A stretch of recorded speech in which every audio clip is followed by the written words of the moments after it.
शुद्धं शुद्धं पडमिय जिडिन्दवर्णेमि चन्दमकलङ्कं गुडरयणभूषडुदयं जीवस्य परोवडं वोच्छम्। जीवकांड ग्रंथराज में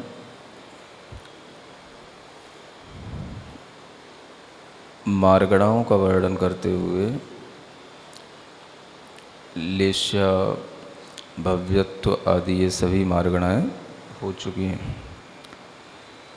आगे कुछ मार्गणाएं और बची हैं, उसी में ये क्रम आ रहा है सम्यक्त मार्गणा का। किसका?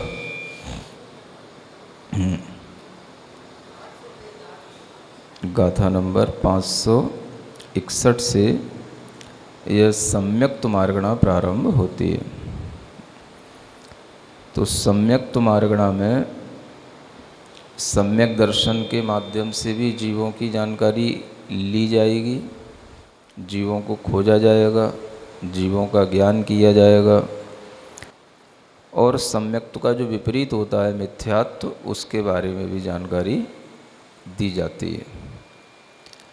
तो जैसे हमने अन्य सभी मार्गणाओं का ज्ञान प्राप्त किया है, ऐसे ही अनेक मार्गणाओं से गुजरते हुए अब यह सम्यक्त मार्गणा का क्रम प्रारंभ होता है। गति, इंद्रिय, कषाय, योग, वेद, है ना, कषाय, ज्ञान, दर्शन, लेस्या इत्यादि मार्गणाएं, भव्यत्व मार्गणाएं, ये सभी पढ़ने के बाद में अब ये सम्यक दर्शन से संबंध रखने वाली सम्यक्त मार्गणा प्रारंभ होती है। गाथा 561। छप्पंचनवविहाणम अत्थाणम जिणवरो वैठाणम आणाये अहिगमेणय सद्दहणम होई सम्मतम। सबसे पहले यहाँ पर सम्यक्त क्या है ये बताया जा रहा है। सम्यक्त की यह परिभाषा है। सद्दहणम होई सम्मतम। सम्यक्त का संबंध है श्रद्धान से। किससे? हाँ, श्रद्धान ही सम्यक्त कहलाता है। जो हमारे अंदर श्रद्धात्मक परिणति होती है, जो हमारे अंदर आस्था बैठ जाती है, वह श्रद्धा आस्था ही सम्यक्त कहलाती है। लेकिन वह श्रद्धा होनी कहाँ चाहिए? तो जिणवरो वैठाणम अत्थाणम। जिनवर के द्वारा उपदिष्ट, अत्थाणम माने जो अर्थ यानी पदार्थ हैं, उन पर हमारी आस्था श्रद्धा होनी चाहिए। तो जिनवर के द्वारा उपदिष्ट वो जो अर्थ या पदार्थ हैं, वो कितने प्रकार के हैं, कौन से हैं? तो उसी के लिए जो सबसे पहला पद लिखा हुआ है छप्पंच नव विहाणम, यानी 6, 5 और 9 विधान माने भेद। 6 भेद से, 5 भेद से और 9 प्रकार के भेद से पदार्थ बताए जाते हैं। और ऐसे पदार्थ का ज्ञान जिनवरों के द्वारा ही किया जाता है। उनका श्रद्धान करने का नाम ही सम्यक्त कहलाता है। तो सम्यक्त का मतलब हमारी आस्था से ही होता है। और सम्यक्त में इस तरह की कोई भी अभी बातें नहीं की जाती हैं जैसी की चर्चा हम वर्तमान में सुना करते हैं। आत्मानुभव होना, है ना, अपनी आत्मा का अनुभव करते हुए सब चीज़ों को, बाहरी पर पदार्थों को भूल जाना, इस तरह का केवल अपनी चैतन्य आत्मा का ही श्रद्धान होना, इस तरह की चैतन्य आत्मा में ही बस लीनता होना, ऐसी जो ये बातें होती हैं, उन बातों को आप समझें कि ये सम्यक्त्व का कोई लक्षण नहीं है, है ना। वो क्या है वो विस्तार से बाद में बताया जाएगा, क्यों है, किसके लिए है, वो सब भी है जो कहा जाता है। लेकिन जिससे हमारे संसार का विच्छेद होता है, जिससे हमें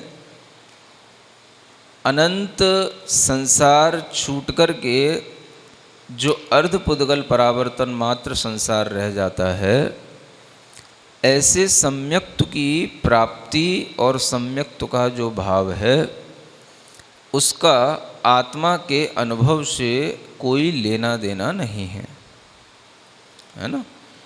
हम सिद्धांततः जिन बातों को सीख रहे हैं वह सिद्धांत ही अनादि निधन होते हैं।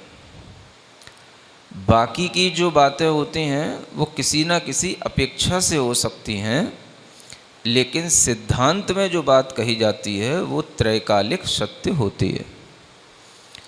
तो यहाँ जो सम्यक्त्व की परिभाषा दी जा रही है ये सैद्धांतिक परिभाषा है, सिद्धांत ग्रंथ कहलाते हैं।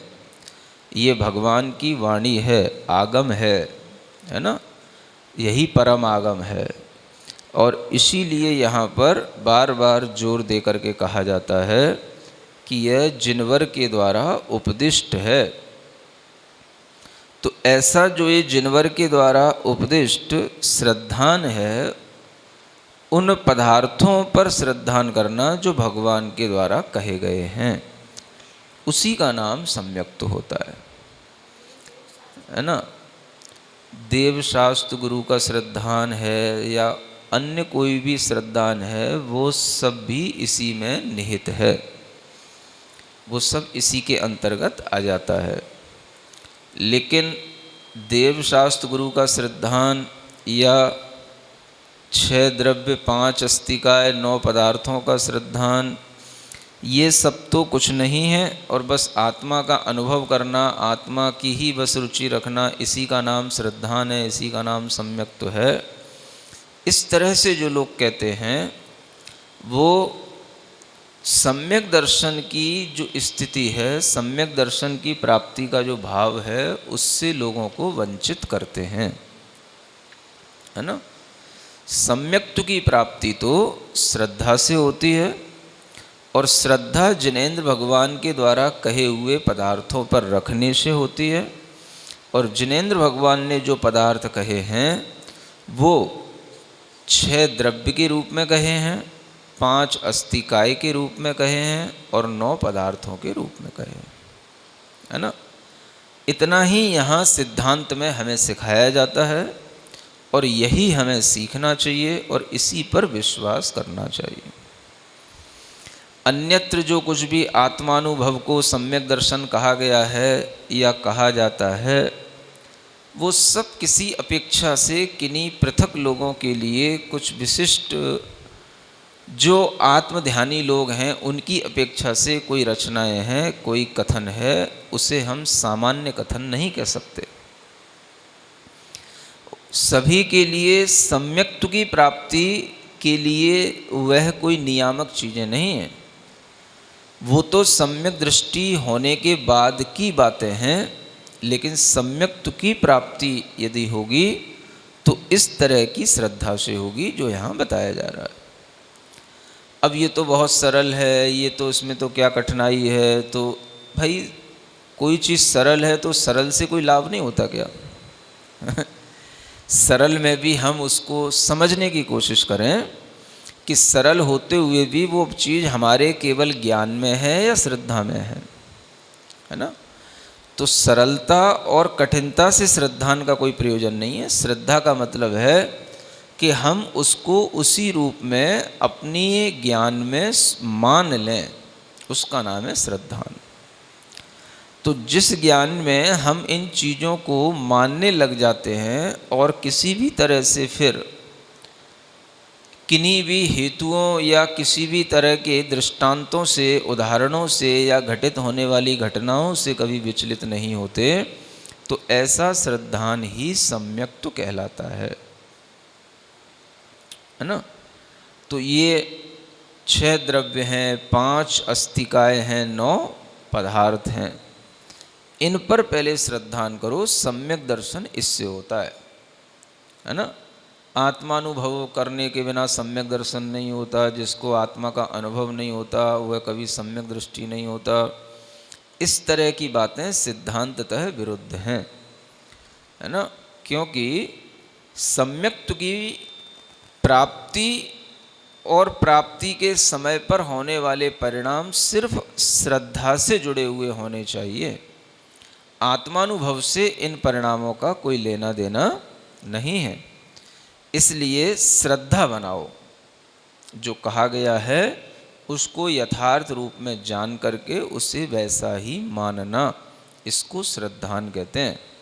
और उस प्रकार की ही मान्यता बना करके अपने को तरह तरह की जो मिथ्यात्व अपने अंदर हैं उनसे अपने को दूर हटाना, ये सम्यक्त्व कहलाता है ना। तो आप ये समझें कि ये सिद्धांत ग्रंथों में जो हमें सम्यक्त्व की परिभाषा बताई जा रही है, यही हमारे लिए ध्यान रखने योग्य है।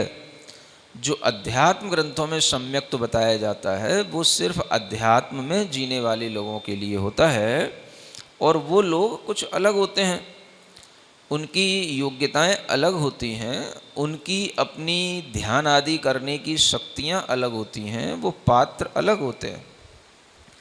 लेकिन हम उसी को मुख्य बना करके ये सिद्धांत भूलते जा रहे हैं, ये हम सबसे बड़ी गलती कर रहे हैं।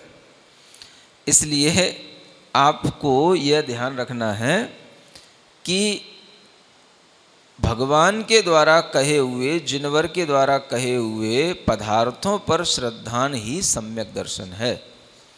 बार बार लोग पूछा करते हैं सम्यक दर्शन कैसे होता है, सम्यक दर्शन किन को होता है, सम्यक दर्शन के लिए क्या करना चाहिए। तो कहीं माथा नहीं फोड़ना पड़ता सम्यक दर्शन करने के लिए, कि कहीं हमें बार बार कहीं बहुत पसीना बहाना पड़ रहा हो, कि माथा फोड़ना पड़ रहा हो, कि कहीं हमें ठोकर बार बार सिर पे लगानी पड़ रही हो। इससे कोई सम्यक दर्शन का लेना देना नहीं है। सम्यक दर्शन का सीधा साधा अर्थ है आप श्रद्धा की परिणति बना के रखें, है ना। ये सिद्धांत में जो लिखा हुआ है इसको यथार्थ माने। सिद्धांत सार्वभौमिक होते हैं। अध्यात्म तो किसी अपेक्षा से कथन करने के लिए होता है, किसी विशिष्ट पात्र के लिए होगा, लेकिन सिद्धांत सभी के लिए होते हैं, है ना। तो ये समझने की कोशिश करें कि सम्यक दर्शन की प्राप्ति कोई ऐसा मतलब हुआ नहीं है जितना लोगों ने बना रखा है ना। कोई भयानक घटना घटित होती होगी, कुछ भीतर से बहुत भयानक कुछ स्थिति बन जाती होगी, कोई बड़ी दुर्लभ कठिनता की स्थिति बनती होगी, तब होता होगा। ये जो तमाम हम भयानक स्थिति बना रखे हैं, ऐसा कुछ भी नहीं होता है ना। श्रद्धा की बात है, मान्यता की बात है। आदमी के अंदर मान्यता आ जाना, मान लेना, ये बड़ी चीज़ होती है, यही बड़ी चीज़ है। अब आदमी सुन कर के जान तो सब लिया और माना कुछ नहीं, तो जब तक माना नहीं तब तक श्रद्धा आई नहीं। तो जान लेना से श्रद्धा नहीं आ जाती है। कुछ लोग ये समझते हैं हम तो जानते हैं 6 द्रव्य होते हैं, 5 अस्तिकाएँ होते हैं, हमें सब पता है, एक एक द्रव्य की परिभाषा पूछ लो, हम पढ़ भी लें, पढ़ा भी लें। जानना और मानने में अंतर होता है। बस इस अंतर को आप जानने की कोशिश करो, है ना। जब हम जानेंगे तभी मानेंगे, लेकिन मान्यता का नाम सम्यक दर्शन है, जानने का नाम सम्यक दर्शन नहीं है। जानना एक तरीका हो सकता है मान्यता के लिए। तो ये बड़ी बात है कि हमारे मस्तिष्क में, हमारी आस्था में हमेशा के लिए इस तरह की मान्यता बन जाए कि संसार में ऐसा नहीं है कि कुछ भी घटित हो रहा है तो वो अचानक से हो रहा है, या कोई संसार में कोई किसी को भी बना देता है, कुछ भी बन जाता है, या हमें जो दिखाई दे रहा है बस वो ठीक है, जो नहीं दिखाई दे रहा है वो कुछ नहीं है। ऐसी जो मान्यताएं हैं इनको दूर करके संसार 6 द्रव्यों से बना हुआ है, ये मानना। किससे बना हुआ है ना? संसार में 6 प्रकार के ही द्रव्य हैं, पदार्थ हैं। इसके अलावा न 7 हैं न 5 हैं। पदार्थ द्रव्य कितने हैं? 6 हैं। किसी अपेक्षा वेद से हम उनको 5 कह लेंगे अलग बात है, 9 कह लेंगे अलग बात है, लेकिन हैं कितने? 6 द्रव्य हैं। तो 6 द्रव्यों को ही जानना, ये 6 प्रकार के द्रव्य हैं, है ना? आगे उनके नाम आदि, उनके लक्षण आदि सब बताए जाने वाले हैं। तो 6 द्रव्यों को जानो, उसको उसी रूप में मानो। उन्हीं 6 द्रव्यों में से एक द्रव्य का रूप अस्तित्व के रूप में तो होता है, लेकिन काय के रूप में नहीं होता, तो हम उसका एक नया नाम दे देते हैं कि 5 अस्तिकाएँ हैं, है ना? उसी में एक कम हो जाता है, एक काय के रूप में नहीं होता, तो वह हम उसको 5 अस्तिकाएँ कह लेते हैं, है ना? उसी में कुछ हम और थोड़ा सा जोड़ देते हैं, जीवादि पदार्थों का वर्णन करते हुए हम उसकी विस्तार की व्याख्या और अलग तरीके से ले जाते हैं, जीव को जीव से लेकर के मोक्ष तक ले जाते हैं, तो वही पदार्थ या तत्व के रूप में भी सामने आ जाते हैं। तो ये सब चीज़ें तभी घटित होंगी जब हम जीव को जीव माने और अजीव को अजीव माने। अगर हम अपनी श्रद्धा में इतना भी लाने लग जाते हैं तो ये कहने में थोड़ा है, लेकिन मानने में बहुत बड़ी मान्यता है ना? ज्ञान में थोड़ा होने का मतलब ये नहीं है कि हमें कुछ उससे फर्क ही नहीं हुआ इसलिए वो चीज़ सही नहीं है, ऐसा नहीं है। फर्क तो हमारी मान्यता से आएगा, हमारा ज्ञान मान्यता तक पहुँचे, मानने लग जाए, है ना?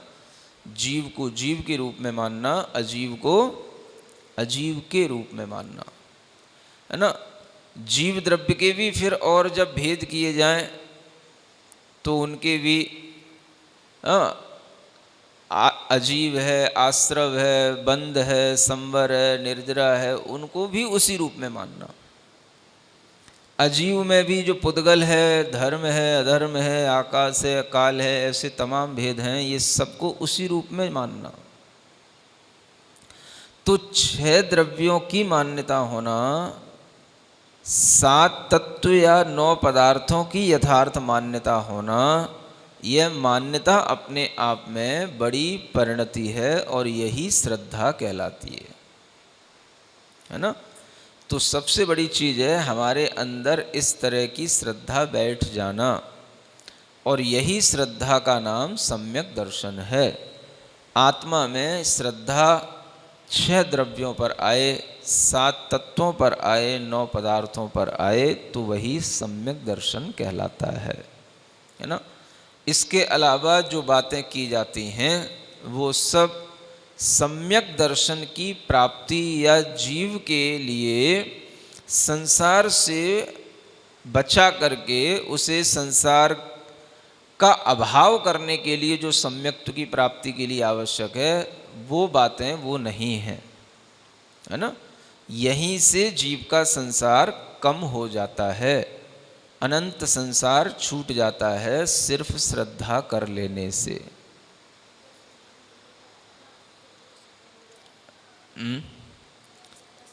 हाँ, श्रद्धा करने के बाद में आपको जब श्रद्धा आएगी तो श्रद्धा में सभी कुछ आएगा।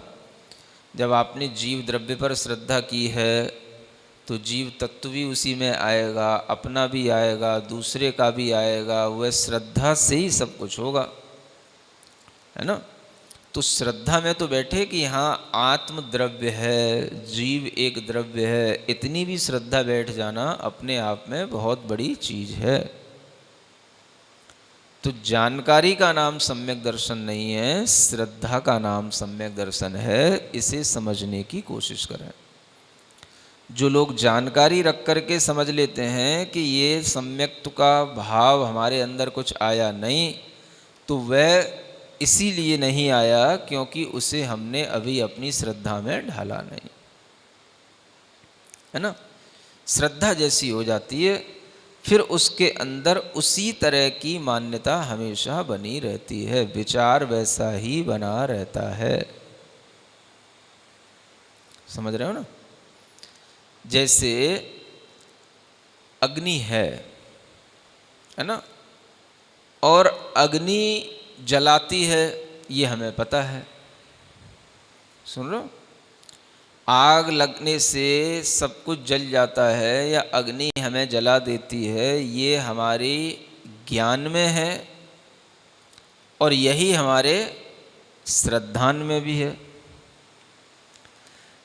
आप उस एक बच्चे को लें जिसे अग्नि का कोई परिचय नहीं है ना, और बच्चा जब अग्नि के पास जाता है तो हम उससे कहते हैं कि नहीं बेटा, अग्नि जलाती है, वहाँ नहीं जाना।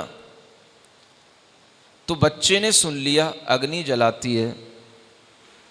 अब बच्चे को ज्ञान हो गया कि हाँ अग्नि जलाती है, इसलिए वहाँ नहीं जाना। ठीक है, नहीं गया, लेकिन उसके मन में आया कि अग्नि जलाती है, ये बात कहीं से कहीं तक समझ नहीं आती है। मम्मी ने कह दिया अग्नि जलाती है इसलिए वहाँ नहीं जाना, लेकिन मेरा तो मन हो रहा है, मुझे बहुत अच्छी लग रही है वो जो अग्नि की लौ निकल रही है, उसमें मुझे उंगली लगाने में मन आ रहा है। समझ रहे हैं? तो वो बच्चा जानकारी तो रखे हुए है, लेकिन अभी वह मान नहीं रहा है। मानेगा कब? जब वो उस उंगली को वहां पे लगा लेगा और लगाने के बाद में जब कहेगा ओ जल गई जल गई जल गई, ताता हो गई ताता हो गई ताता हो गई, है ना। अब मम्मी कहेगी तुझसे मना किया था ना, उसमें उंगली मत डालना, वहां उंगली मत ले जाना, है जल जाएगा। जल गया ना, मानता नहीं है। मानता क्या बोलती माँ, है ना। तो इसी का नाम है कि उसके अंदर अभी मान्यता नहीं थी, इसलिए वो मानता नहीं था, जानता तो था। समझ में आ रहा है? अब एक बार जब वो जल गया तो जलने के बाद अब उसको लग गया कि हाँ ये देखो कैसी उंगली जल गई, कैसी ताता हो गई। अब जो है उसकी मान्यता बन गई, निर्णय हो गया। अग्नि जलाती है, ऐसे जला देती है बिल्कुल काला पड़ जाता है ना, खाल उधड़ जाती है, तो फिर उससे बहुत दर्द होता है। तो अब उसकी वो मान्यता में आ गया। अब माँ नहीं भी कहेगी तो अपने आप मान जाएगा, कहीं भी अग्नि जल रही होगी उंगली नहीं डालना, बचा के रखना। ये क्या हो गई? मान्यता। वही माँ कहती है तू मानता क्यों नहीं है? तो मानने का मतलब हो गया मान्यता तेरे अंदर है नहीं है, इसलिए वो मानता नहीं है। सुन रहे हो? मान्यता और मानता इसमें ज़्यादा अंतर नहीं है, बस या जो है साइलेंट हो जाता है। वो वस्तुतः मान्यता से ही मानता बनता है ना। तो वही माँ कहती है कि तू मान्यता नहीं रखता है, मतलब कि तू मानता नहीं है। तो वास्तव में वो नहीं मानता है, वो सिर्फ क्या है, जानता है। क्यों जानता है? माँ ने कह दिया, मैंने जान लिया। अब उसकी मान्यता बन गई। कब बन गई? जब उसने उंगली उस अग्नि में लगा दी, जल गया, तो उसकी मान्यता बन गई। अब कहिए क्या कह रहे हो, है ना। हाँ समझ रहा हूँ क्या कह रहे हो। अब आपका कहना है कि अब हम इसी तरह से मान्यता यहाँ कैसे बनाए, समझ आ रहा है? तो आपके लिए भी ये कहा जा रहा है कि आत्मा जीव है, जीव एक द्रव्य है, उस द्रव्य में भी अनेक तरह के तत्व हैं, कर्म है, आश्रव है, बंध है ना। अब उसे आपको मान्यता में बनाना है। तो वो मान्यता में तब बनेगा जब आपको कभी इस तरह की जान करके उसका निर्णय करने की स्थिति बन जाए, है ना। और ये मान्यता दो तरीके से बनती है, वो यहाँ लिखा हुआ है। आणाए अहिगमेणय, मान्यता कैसे बनती है? एक तो आणा माने आज्ञा से बन जाती है। आज्ञा माने जैसा कहा वैसा मान लिया। उसने अभी उसकी सिद्धि के लिए कोई भी अपना ज्ञान, कोई भी तरह का अपना कुछ भी और टेस्ट नहीं किया, उसने मान लिया उसने। ठीक है ना? तो एक तो मान्यता ऐसे बन जाती, इसको बोलते हैं आज्ञा से मान लेना, जिसे बोलते हैं आज्ञा सम्यक्त्व। इसी को तत्वार सूत्र में कहा जाता है निसर्गज सम्यक्त्व। ठीक है ना? और दूसरा है अधिगम से। अधिगम माने अनेक तरह के ज्ञान से मान्यता बनाओ। इधर से उंगली लगाओ, उधर से उंगली लगाओ, कुछ कपड़ा लगा के उंगली लगा के देखो कि वास्तव में अग्नि जलाती है कि नहीं, वहाँ तक पहुँच रही है हमारी आग की लपटें कि नहीं। समझ आ रहा है? सब तरह से देख लो कि जैसी अग्नि जलाती है वैसी भी कोई दूसरी चीज़ जलाती है कि नहीं। तो ये ज्ञान है ना, अनेक तरह के सम्यक ज्ञानों से, प्रमाणों से, अनेक तरह के नयों के माध्यम से, निक्षेपों के माध्यम से सब कुछ निश्चित कर लेने का नाम हो जाता है अधिगम से मान लेना। है ना? तो एक तो आपने सीधा सीधा मान लिया, हाँ भाई जीव आदि 6 द्रव्य हैं। ठीक है ना? और एक आपने अनेक तरह के व्यवहार नए, निश्चय नए, द्रव्यार्थिक नए, पर्यायार्थिक नए, है ना, अनेक तरह के प्रमाण, अनेक तरह के निक्षेप, इन सबको ले ले करके, पढ़ पढ़ करके, जान जान करके, इन सबको जान करके मान्यता बनाई। तो ये कहलाया अधिगम से मान्यता बनाना। ये अधिगमज सम्यक दर्शन हुआ। है ना? तो आपको कुल मिलाकर के मान्यता ही बनाना है, मानना है। अब मानने में आपको वह एहसास होना चाहिए। और एहसास कैसे होगा? पुद्गल का पुद्गल के रूप में एहसास करो, जीव का जीव के रूप में एहसास करो। धर्म द्रव्य, अधर्म द्रव्य, आकाश द्रव्य, ये भी सब हमारे लिए निमित्त हैं, इसका भी एहसास करो। मान्यता बना ली है तो पुद्गल की परिणति को पुद्गल को जानो और जीव की परिणति को जीव जानो। अब कैसे जानो? तो कभी भी जानो, कहीं भी जानो। यहाँ बैठे हो यहाँ भी जानो, घर में बैठे हो घर में भी जानो। एक बार मान्यता बन गई है तो फिर तो वो मान्यता हमेशा बनी रहेगी ना।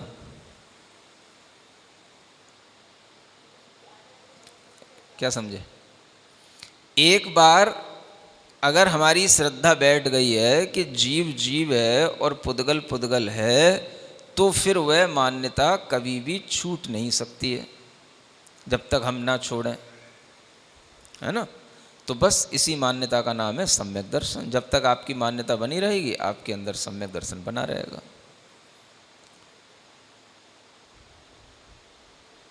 क्या सुन रहे हो? 11 अंग हो चाहे 9 पूर्व हो, कुछ भी हो, कुछ न भी जानने वाले हो, सबसे पहले तो इन चीज़ों पर मान्यता होना जरूरी है। बस, है ना? तो मान्यता अलग और ज्ञानता अलग, जानना अलग और मानना अलग। पहले इस चीज को समझ लो। कोई भी आप अजीव या पुद्गल की परिणति देखो तो आपको वो पुद्गल की ही परिणति मान्यता में आना चाहिए। नहीं समझे? चलो जीव की मान्यता नहीं बनती, मत बनने दो, अभी कोई बात नहीं। अपने को दिखता क्या है? पुद्गल ही दिखता ना। पुद्गल का ही सब खेल अपन खेलते हैं।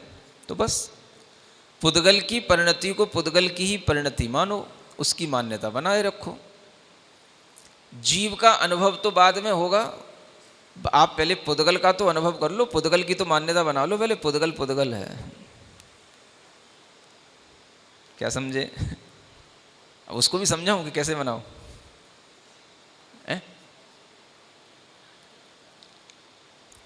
पुद्गल को पुद्गल के रूप में मानो, अजीव को अजीव के रूप में मानो। जब भी कभी आपके सामने कुछ भी घटित हो, कुछ हो, तो ये जानो कि ये अजीव को अजीव मान रहा हूं मैं कि नहीं। चलो जीव को जीव मानने की बात नहीं कर रहा हूं, सिर्फ इतना ही कह रहा हूं आप अजीव को अजीव मान लो। सुन रहे हो? जीव को जीव मानने में अपने आप आ जाएगा। 6 द्रव्यों में जीव, पुद्गल, यही द्रव्य शुरू होते हैं ना। बाकी के 4 तो चलो सामान्य हैं, साइलेंट हैं, है? तो जीव और पुद्गल ये 2 द्रव्यों से हमारा सबसे ज़्यादा वास्ता है। तो बस इन्हीं की आस्था को बनाओ। पुद्गल की आस्था पुद्गल के ही रूप में होना चाहिए। अच्छी बुरी हो तो अच्छी बुरी भी हमें पुद्गल के ही रूप में होना चाहिए। यूं नहीं कह रहा कि अच्छी बुरी नहीं करो, अच्छी भी है तो भी और बुरी भी है तो भी, ये है तो पुद्गल के ही रूप में। ऐसा भी करोगे तो भी तो बहुत कुछ हो जाएगा। तो मान्यता, समझ आ रहा है? ये सब हमारे दिन भर व्यवहारिक जीवन में बनी रहने वाली परिणति है। क्योंकि श्रद्धा अगर हमेशा बनी रहेगी तो सम्यक दर्शन हमेशा बना रहेगा। श्रद्धा छूट गई तो सम्यक दर्शन छूट भी जाता है। तो श्रद्धा बनी है तो सम्यक दर्शन बना है। इसीलिए सम्यक दर्शन के 3 भेद बताए जाते हैं, है ना? बस। तो आत्मानुभव का नाम सम्यक दर्शन नहीं है। सम्यक दर्शन है पुद्गल को पुद्गल के रूप में श्रद्धा रखना और जीव की जीव के रूप में श्रद्धा रखना। ये बहुत छोटी बात है। तो मतलब कि आपकी मान्यता में अभी वो चीज़ आई नहीं है, अभी अपने उंगली अभी कहीं डाली नहीं है, है ना? सिर्फ जान लिया, इसका मतलब है उंगली अभी कभी जली नहीं है।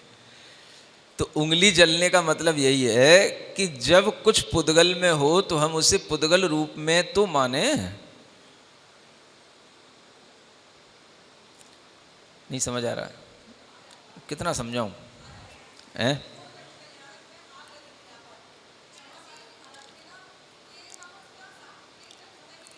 हाँ, सब कुछ पुद्गल में ही तो हो रहा है। समझ आ रहा है? मान्यता तो रखो। मान लो आपके काले बाल सफेद पड़ गए, चलो कोई बात नहीं, आपको सफेद रंग अच्छा नहीं लग रहा है, आपने सफेद को फिर से काला कर लिया, कोई बात नहीं, मैं उसको बुरा नहीं कह रहा। नहीं समझे? लेकिन इतना तो मानो कि पुद्गल में ये कालेपन से सफेदपन आया, मैं फिर इसी पुद्गल को ही सफेद से फिर काला कर रहा हूं। इतनी तो मान्यता बना के रखो। नहीं समझ में आ रहा? कहां कहां बताएं कि उंगली आपकी कहां कहां जल रही है, कहां कहां नहीं जल रही है। नहीं समझ आ रहा? कोई भी मान्यता हमारे लिए दिन भर में जो ज्ञान में रहती है वो पुद्गल की पुद्गल के रूप में रहती है कि नहीं? वस्त्र से लेकर के, आभूषण से लेकर के, शरीर श्रृंगार से लेकर के, बाहरी वस्तुओं से लेकर के, किसी भी तरह की चीज़ों से लेकर के हम जो अपनी मान्यता को जोड़े हुए हैं, हम कभी देखते हैं कि ये पुद्गल है? ये सब पुद्गल में ही हम लीपापोती कर रहे हैं। और हम कहते हैं हमें तो सब श्रद्धान है, हमें सब श्रद्धान है। भाई श्रद्धान कैसे है? तो आत्मा का अनुभव करो। स्वात्मा को जाने बिना, आत्मा को जाने बिना सम्यक दर्शन नहीं होता। मैं कहता हूं पुद्गल को जाने बिना कभी सम्यक दर्शन नहीं होता। तुम पहले पुद्गल को तो मान लो, आत्मा को क्या मानोगे? और जो आत्मा पुद्गल को इस तरह से पुद्गल मानने लग जाएगी, वो आत्मा आत्मा को अपने आप मानने लग जाएगी। क्योंकि जिसको पुद्गल पुद्गल दिखाई देगा तो दूसरा द्रव्य क्या है? जीव जीव अपने आप दिखाई देने लग जाएगा। समझ आ रहा है? तो करो कुछ भी, रहो किसी भी तरीके से, लेकिन मान्यता वैसी बनाओ जैसी होनी चाहिए। हम ये नहीं कर पा रहे हैं, हमसे ये नहीं होता, ये कोई मैटर नहीं है यहाँ। समझ आ रहा है? कि हमसे ये व्रत नहीं पलता, कि हमसे वो नहीं होता, कि हमसे ये नहीं होता, ये यहाँ कुछ मैटर है ही नहीं है। यहाँ क्या है, सिर्फ श्रद्धा आस्था की बात की जा रही है। और श्रद्धा आस्था का मतलब है आपकी मान्यता होना, बस बस। आ रहा है ना समझ में? हाँ। तो सम्यक दर्शन का मतलब है पुद्गल को पुद्गल मानना, जीव को जीव मानना, बस। ये मान्यता बनाए रखो आप। अपना बच्चा है, बच्ची है, रिश्तेदार हैं, सबको इसी मान्यता से देखो, इसी मान्यता से जानो। अगर भीतर सम्यक दर्शन है तो क्या फर्क पड़ रहा है? जीव है, छोटा है, उसका शरीर जो पुद्गल के रूप में है वह अभी छोटा है, बड़ा हो रहा है, बढ़ गया है, पुद्गल है, बस। पुद्गल को पुद्गल मानो, जीव को जीव मानो। अरे मेरा और तेरे की तो कोई बात ही नहीं है यहाँ। फिर कोई बात, कोई कठिन है ही नहीं, आप उसको फिर कठिन बनाए जा रहे हो। मेरा मत मानो, तेरा मत मानो, मैं कह रहा हूँ सब मानो तुम। यहाँ मेरा तेरा तो कुछ नहीं लिखा ना, कुछ नहीं लिखा यहाँ। जितना लिखा मैं उतना ही बोलता हूँ। हाँ, मुझे ज़्यादा कुछ आता नहीं है। हाँ, कि मेरा मत मानो, कि उसमें अहंकार मत करो, कि ममकार मत करो। मैं कहता हूँ मुझे कुछ लिखा ही नहीं, मैं तो जितना लिखा है बस उतना ही पढ़ूंगा, उतना ही मानता हूँ मैं। इसी का नाम सम्यक दर्शन है और इसी से मैं जी रहा हूँ। मुझे इससे ज़्यादा मतलब ही नहीं है कुछ। जहाँ लिखा होगा उसकी व्याख्या जब पढ़ूंगा, जब करूँगा, जब कर दूंगा। यहाँ तो नहीं लिखा ना मेरा तेरा, कुछ भी कुछ है ही नहीं है। आप मेरा मानो, मेरा कहो, मेरा बेटा, मेरा पति, मेरा घर, मेरा परिवार, सब कहो ना, क्या दिक्कत है? यहाँ कुछ लिखा ही नहीं है। यहाँ सिर्फ क्या लिखा है, श्रद्धान का नाम सम्यक दर्शन है, बस। श्रद्धा करो पहले। मेरा तेरा तो कुछ नहीं है, ये तो सब बात की परिणतियाँ हैं। अच्छा बुरा, मेरा तेरा करोगे तभी तो अच्छा बुरा होगा। तो ये भी कुछ नहीं कह रहा मैं। अच्छा अच्छा है, बुरा बुरा है, व्यवहार में जो जैसा चलता है सो ठीक ही है। नहीं समझ आ रहा? हाँ, अब जिसका कोई मान लो शरीर में कोई अंग नहीं है तो विकल है, तो विकलांग ही कहा जाएगा, उसमें क्या दिक्कत है? ठीक है, विकलांग विकलांग है, सकलांग सकलांग है, लंगड़ा लंगड़ा है, लूला लूला है। किसी की आंख नहीं है तो अंधा है, नाक नहीं है नकटा है, कुछ भी है, जो कुछ है सो है। ये अच्छा है, ये बुरा है, ये कोई मैटर ही नहीं है। ये मेरा है, ये तेरा है, ये भी कोई मैटर नहीं है। मैटर सिर्फ क्या है, बस पुद्गल को पुद्गल की मान्यता में रखना, जीव को जीव की मान्यता में रखना। बाकी के जो चार द्रव्य हैं उनकी मान्यता तो सिर्फ जानने से ही संबंध रखने वाली है, उसमें हम कभी भी उंगली नहीं डाल सकते हैं। अब उंगली डालने का समझ में आ गया मतलब क्या कह रहा हूँ मैं? समझ आ रहा है ना? उन द्रव्यों में हम उंगली नहीं डाल सकते हैं, वो तो अपने आप मानने में आ जाएंगे। जिनमें उंगली डाल सकते हैं उनको समझो कि ये क्या है। आगे बात समझ में? बच्चा अग्नि में उंगली डाल रहा है, ये उदाहरण इसलिए यहाँ पर दिया जा रहा है। ठीक है ना? तो बस इतनी सी बात है और आप बिल्कुल निश्चिंत रहो, इसी का नाम सम्यक दर्शन है ना? श्रद्धा से ही सम्यक्त्व की बात कही गई है। अनुभव अनुभव कोई चीज़ें नहीं है यहाँ सम्यक्त्व के लिए। ये बात ढंग से समझ लो, सिखाओ लोगों को, है ना? हाँ, तो ये जो तमाम तरह के हल्ला मचा रखे हैं, ये सब ग्राउंड से बहुत दूर, बाउंड्री के बाहर खेल रहे हैं सब। हाँ, ग्राउंड में कोई नहीं खेल रहा है। समझ आ रहा है? तो मैं ग्राउंड की ही बात कर रहा हूँ। जो यहाँ लिखा हुआ सिर्फ उतना मानो ना, हमें अपना ज्ञान ज़्यादा क्यों लगाना? तो वह श्रद्धान बस दो तरीके से हो सकता है। जैसा भगवान ने कहा, उपदेश में सुना, वैसा हमने मान लिया। एक तो वो हो गया भाई, एक बेटे ने वैसे ही मान लिया। मम्मी ने कहा बेटा अग्नि जलाती है, उस अग्नि में हाथ मत लगाना, दूर रहना उससे। तो एक बेटे ने मान लिया, ठीक है जलाती है। खुद जला के नहीं देखा, कभी ना कभी देखने में आ ही गया, हाँ वो मम्मी एक दिन जल गई थी, बस ठीक है, देखने में आ गया जल गई थी। अब खुद ही हाथ लगाने की क्या जरूरत है? जब देखने में आई गया वो जल गई थी तो ऐसे ही हम भी जल जाएंगे, बात खत्म। आज्ञा सम्यक दर्शन इसी का नाम है। समझ आ रहा है?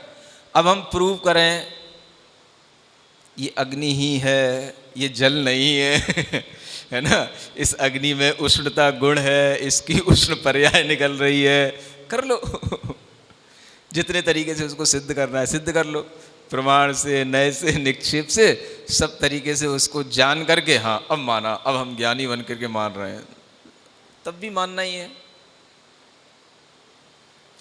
समझ में आ रहा है ना? तो बस मानने का नाम है सम्यक दर्शन।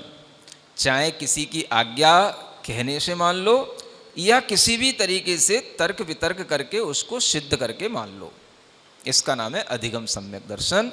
बस मान्यता बनी रहनी चाहिए, इसका नाम ही यहाँ पर सम्यक तो कहा जाता है ना? हाँ, इससे ज़्यादा तो मुझे कुछ आता नहीं है ना? हाँ, जिनको आता हो पढ़ा देना कभी है ना, सीखने की कोशिश करूँगा।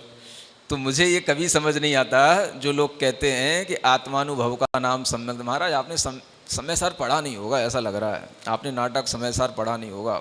हाँ, तो जब पढ़ाऊँगा, जब तुमको सिखा दूंगा कि यहाँ क्या लिखा है, समझ आ रहा है, किन के लिए लिखा है, वो भी सिखा दूंगा। समझ आ रहा है? अभी जो है सम्यक तो माने सिर्फ सम्यक दर्शन, इतना ही होता है। इससे ज़्यादा बातें करना अपने ज्ञान को बगाड़ना है और लोगों को तरह तरह से विचलित करना है, उससे कोई लाभ होने वाला नहीं है ना? अब आगे बढ़ते हैं। छद्दव्ये सुयणामम उवलक्षण मुवाय अत्थणे कालो अत्थण खेतम संखा ठाण स्वरूपम फलम च हवे। हाँ, अब यहाँ कहते हैं इन 6 द्रव्यों के बारे में जानकारी देने के लिए हम इतनी चीज़ें आपके सामने ला रहे हैं, है ना?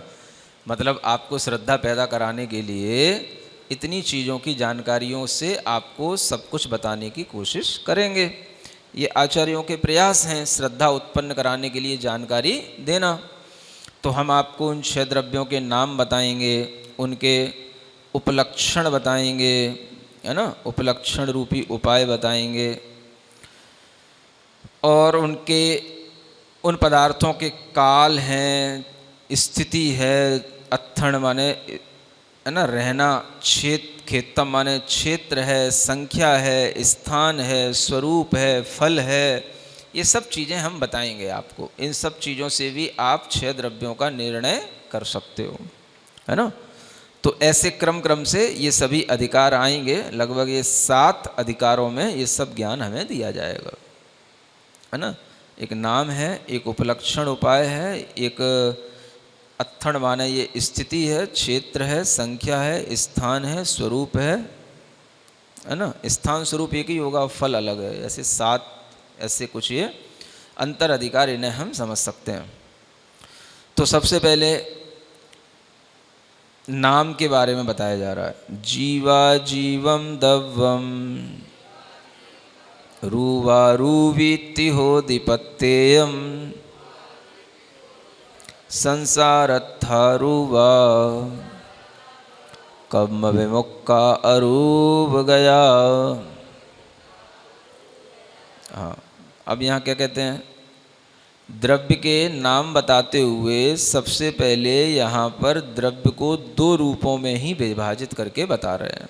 जीवा जीवम दव्वम, है ना? द्रव्य तो 2 ही हैं, जीव और अजीव, ठीक है ना? और रूवा रूवी होदी पत्तेयम, और ये प्रत्येक माने दोनों ही रूवी और अरूवी होते हैं, रूवा रूवी। तो जीव भी रूवा रूवी है और अजीव भी रूवा रूवी है। तो जीव में रूवा रूवी कैसे घटित होगा? रूप माने रूपी और अरूवी माने अरूपी। क्या सुना? रूवी माने रूपी और अरूवी माने अरूपी। समझ आ रहा है ना? तो जीव भी रूपी और अरूपी है और अजीव भी रूपी और अरूपी है।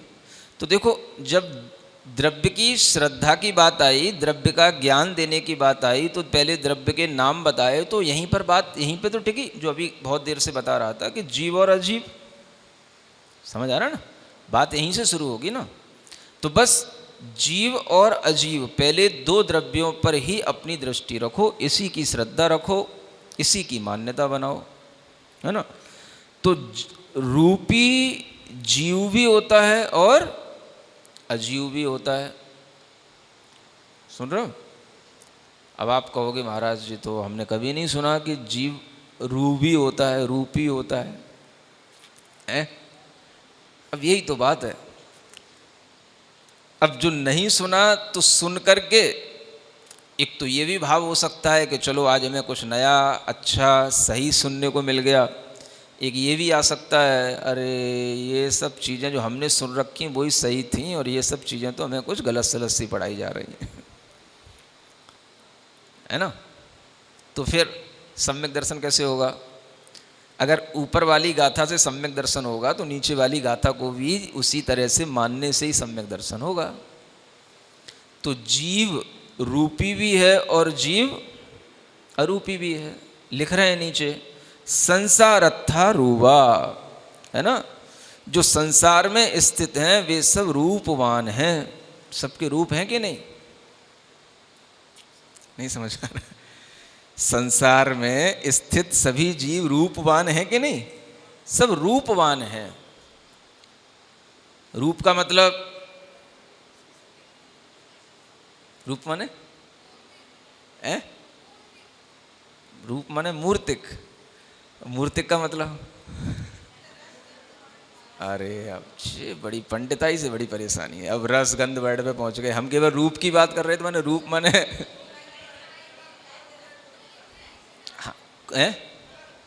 कलर।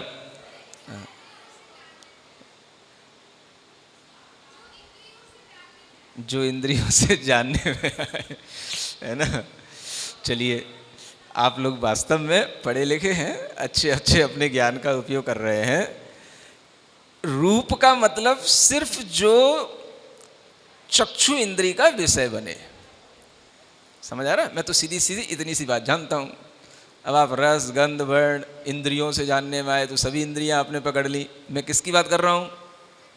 रूप माने जो सिर्फ अपनी आंख का विषय बने।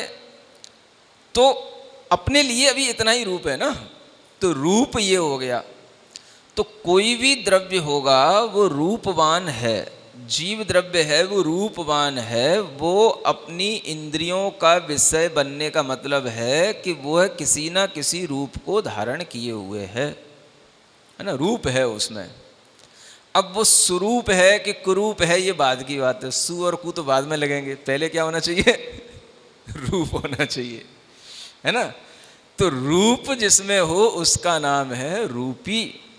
और संसार में रहने वाला हर जीव रूपी है, हर जीव रूपवान है। ठीक है ना। अब वो रूप अपनी आंखों से दिख भी सकता है। कुछ ऐसे भी अदृश्य रूप होंगे जो अपनी आंखों से ना दिखाई दें, लेकिन फिर भी वो रूपी हैं, क्योंकि यहां कहा गया है तो हमें उसका उसी रूप में श्रद्धान है। नहीं समझे? जो अपनी आंखों से नहीं भी दिख रहा है, ऐसे भी तो जीव हैं, तो उन्हें भी हम क्या कहेंगे? रूपवान है ना। तो रूप का मतलब आप सुंदरता से नहीं लेना। रूपवान माने उनका कुछ रूप है, कुछ उनकी शक्ल है।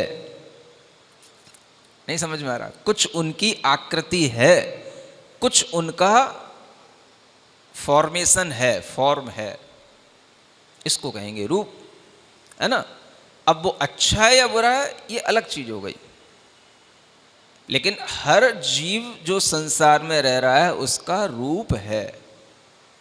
तो संसार में ही रहने वाले जीव रूपी हैं, और जो कम विमुख का अरूप गया, है ना, वो अरूप पने को प्राप्त हो गए। गया माने अरूप पने को प्राप्त हो जाना, अरूपी हो गया। कब हो गया? जब कर्मों से विमुक्त हो गया।